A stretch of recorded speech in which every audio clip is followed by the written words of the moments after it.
So I've held Windows 11 for a bit. Let's talk about it.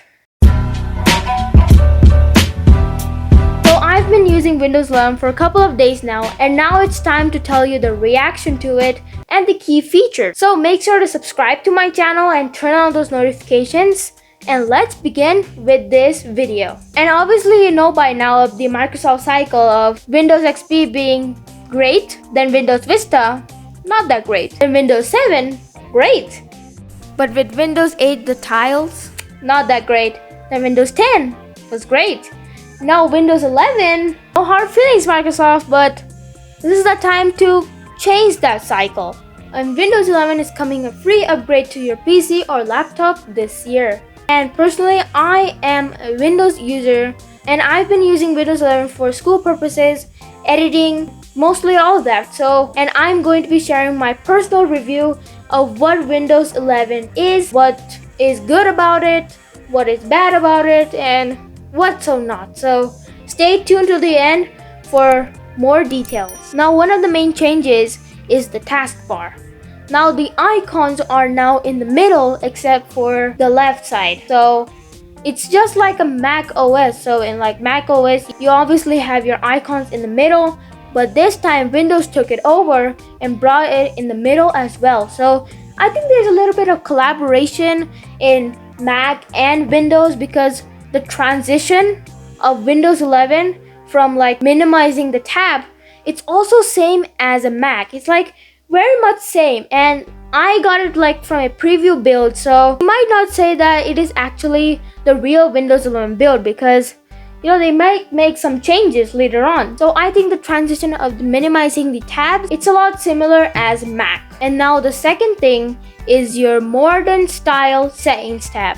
Now if you go into your settings, you obviously don't have your old-fashioned settings like, you know, Windows security and everything, but now it's quite modern and I really like it. So that is a great upgrade that Microsoft has put effort into. Now the next thing is your search tab. So obviously in the search tab you have the search bar on the top, then your top apps and the recents and everything else. So now another new feature is your snap layouts. So now a snap layout is actually where you make a split screen, or maybe 1/3 screen, or maybe a fourth of a screen. So right over here I can show you.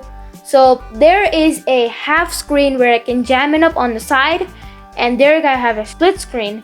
And then now if I jam it up in the corner, then I have 1/4 of a screen. So now I can open 4 apps in one screen. Then if you have a tab open, for instance I open Microsoft Edge and then I hover over the maximize icon, well, there are a lot of options such as the 3-in-1, the 2-in-1, and the 4-in-1. And there are also some ones where 2 screens are on the right side and 1 big screen is on the left side. So this is good for like school use and everything. So you got an article on the left side and then you've got multiple things to write on, like Word docs or something.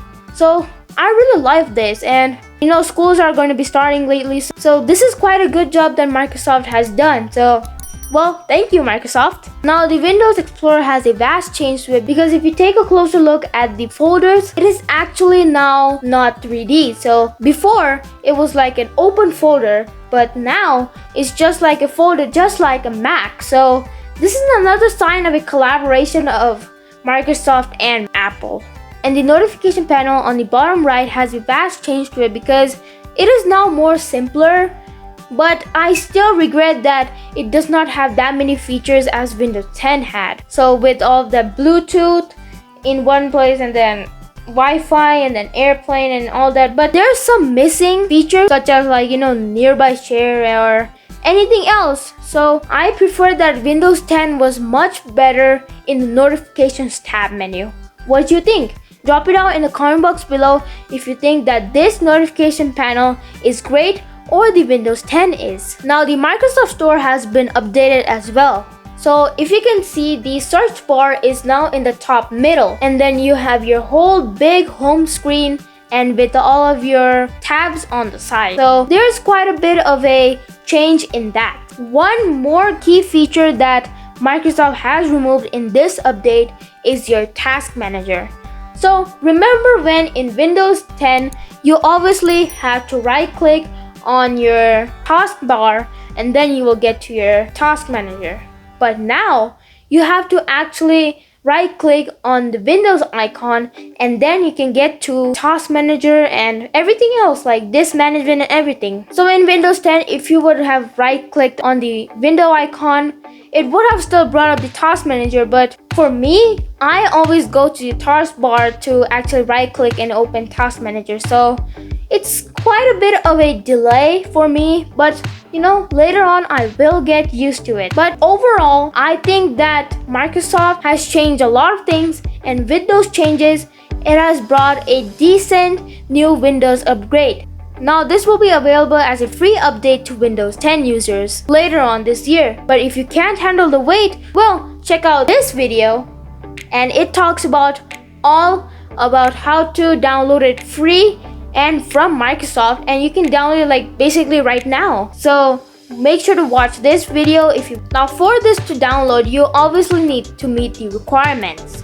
So the requirements are 1 GHz or faster CPU, 4 GB of RAM, at least 64 GB storage, secure boot, TPU 2.0 support, and of course DirectX 12 compatibility. If you meet those requirements, you should be good to go. Now an actual change to the tabs is that if you take a closer look, it actually has round corners across the windows. If you hit that maximize button, and you can see that it actually has rounded corners. Now this is a key feature of the similarity between Mac and Windows. So with all of these 4 to 5 features of Mac and Windows being almost together, I think later on when Windows 12 or something comes on, like next Windows, I think Windows will be same as Mac. So go into your comment box below and type in what you say about is Windows gonna be same as Mac or not, and will it run apps from Mac or not. And that is basically it. I hope you enjoyed this video. I talked about a lot in this video, and if you want to download Windows 11 right now, then check out this video and then a subscribe button right over here, and make sure to subscribe. And I'll see you guys next time. See ya and enjoy the new Windows 11.